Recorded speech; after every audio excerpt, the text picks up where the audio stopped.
سال 2010 کا آخری سورج غروب ہو چکا ہے اور 2011 کل نئی امیدوں کے ساتھ سورج طلوع ہوگا، لیکن سال 2010 کے حوالے سے عوام میں یہ رائے پائی جاتی ہے کہ پیپلز پارٹی پورے سال میں عوام کو بھول کر صرف اپنی حکومت بچانے میں مصروف رہی۔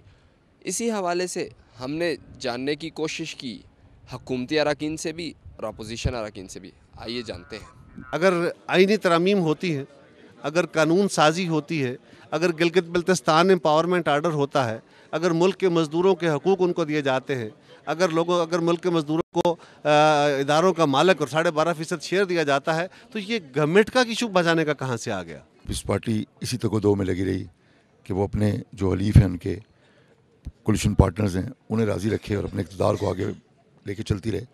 2010 کی جو کارکردگی ہے حکومت کی، اس کو آپ تسلی بخش اور حوصلہ افزا اس حوالے سے کہہ سکتے ہیں کہ آپ کی کنٹینیوٹی ان پالیسیز رہی، اور جو اکنامک پالیسیز تھی ان کو آپ نے سسٹینیبل کیا، اور ان پالیسیز کے جو اوورآل آپ کے ٹارگٹس تھے وہ 100% تو آپ اچیو نہیں کر سکے۔ 2010 کے سال کو خیر بات کر رہے ہیں، لیکن اس دوران بڑے بحران آئے۔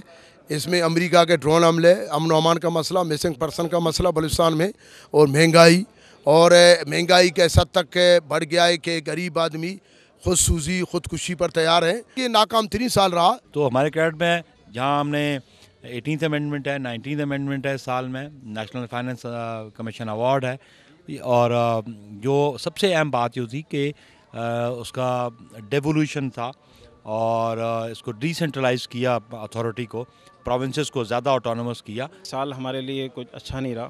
اس وقت جو ہے ملک جو ہے بینک کرپسی کی طرف جا رہا ہے، اس وقت دیوالیہ ہو گیا ہے، اور تقریباً سمجھ لیں کہ ان کو ہر دن کے لیے، حکومت کو ہر دن کے لیے لون لینا پڑ رہا ہے اسٹیٹ بینک آف پاکستان سے۔ اس طرح سے ڈکٹیٹرز آتے ہیں، ایک مصنوعی اکانومی جو ہے وہ کریٹ کر کے لوگوں کو سبسڈی دیتے ہیں۔ ہم اس طرح کا جو ہے ان چیزوں پہ جو ہے وہ نہیں ہم ایگری کر سکتے۔ ہمیں انٹرنیشنل جو آپ دیکھیں کہ مہنگائی اگر لیول پہ جب بڑھ رہی ہے تو اس کو دیکھتے ہوئے ہمیں اس کے اثرات ہمارے ملک پہ بھی ظاہر سی باتیں وہ پڑیں گے۔ اس سے پہلے اتنا کام نہیں ہوا جو کہ ہم لوگوں نے کیا۔ 2 بڑی ترامیم بلا مقابلہ ہوئی، بلا مقابلہ وزیر اعظم ملا، اور ہم نے اس حال میں تو بڑا کچھ کام کیا۔ اگر کوئی نہ مانے تو اس کی مدد۔ سارا سال جو ہے نا حکومت بچانے کے لیے اس نے گزار دیا اگلے سال کے لیے، تو میں حکومت سے یہی مطالبہ کرتا ہوں کہ اس چیزوں میں نہ پڑیں۔ ہم نے بات کی حکومتی اراکین سے بھی اور اپوزیشن اراکین سے بھی۔ حکومتی اراکین کا تو دعویٰ ہے کہ انہوں نے سال میں بہت کچھ پایا ہے، اور اگر عوام پہ کچھ دباؤ پڑا ہے تو وہ ان کی مجبوری تھی، اور یہ جمہوری دور کے تحفے ہوتے ہیں۔ جبکہ اپوزیشن اراکین کی جانب سے حکومت پر الزامات کی بوچھاڑ نظر آئی۔